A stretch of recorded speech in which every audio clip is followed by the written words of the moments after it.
to be around.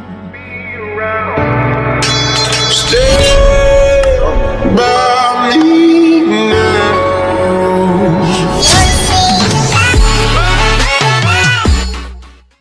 Assalamualaikum warahmatullahi wabarakatuh. Perkenalkan, nama saya Bambang Gunawan, mahasiswa dari UIN Aranyeri Banda Aceh. Pada kesempatan kali ini, saya akan mempresentasikan tentang akuntansi mudharabah. Pengertian akad mudharabah. Mudharabah berasal dari kata ad-dharabi fil ardi, yaitu bepergian untuk urusan dagang.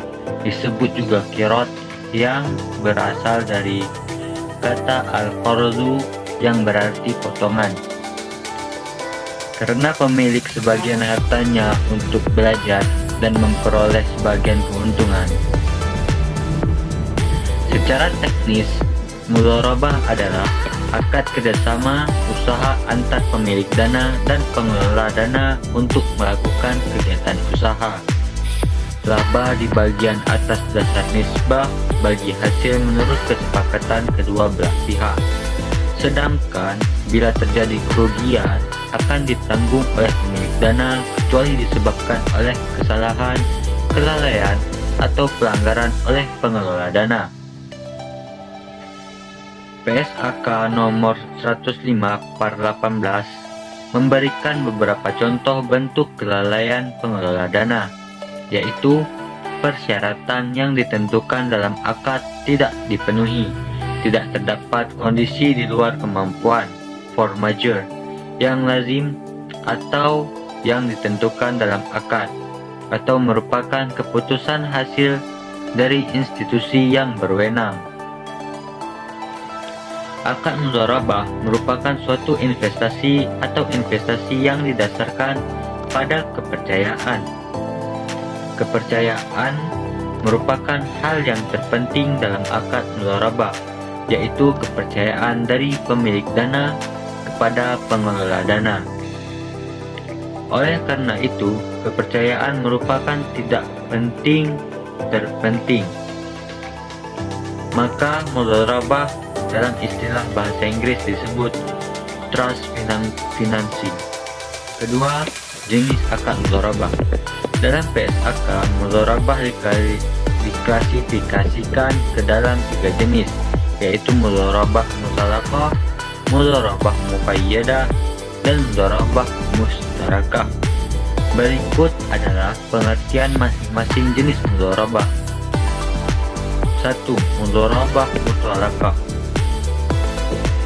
Mudharabah mutalaqah adalah mudharabah di mana pemilik dananya memberikan kebebasan kepada pengelola dana dalam mengelola investasinya.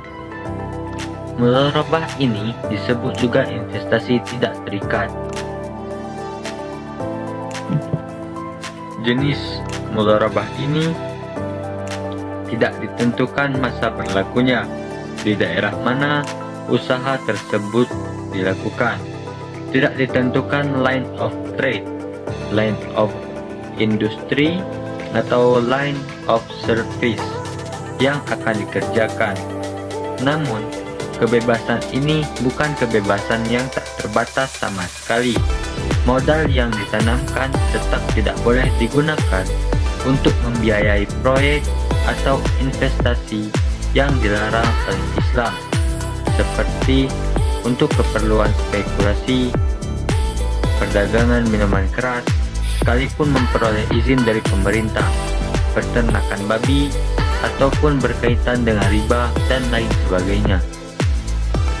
Dalam mudharabah mutalaqah, pengelola dana memiliki wewenang untuk melakukan apa saja dalam pelaksanaan bisnis bagi keberhasilan tujuan mudharabah itu. 2. Mudharabah muqayyadah. Mudharabah muqayyadah adalah mudharabah di mana pemilik dana memberikan batasan kepada pengelola antara lain mengenai dana, lokasi, cara, dan atau objek investasi atau sektor usaha. Misalnya, tidak mencampurkan dana yang dimiliki oleh pemilik dana dengan dana lainnya. tidak menginvestasikan dananya pada transaksi penjualan cicilan tanpa penjamin atau mengharuskan pengelola dana untuk melakukan investasi sendiri tanpa melalui pihak ketiga. PSAK 407. Mudharabah jenis ini disebut juga investasi terikat. Apabila pengelola dana bertindak bertentangan dengan syarat-syarat yang diberikan oleh pemilik dana, maka pemilik dana harus bertanggung jawab atas konsekuensi-konsekuensi yang ditimbulkan, termasuk konsekuensi keuangan. Ketiga, mudharabah mustarakah. Mudharabah mustarakah adalah mudharabah di mana pengelola dana menyertakan modal atau dananya dalam kerjasama investasi.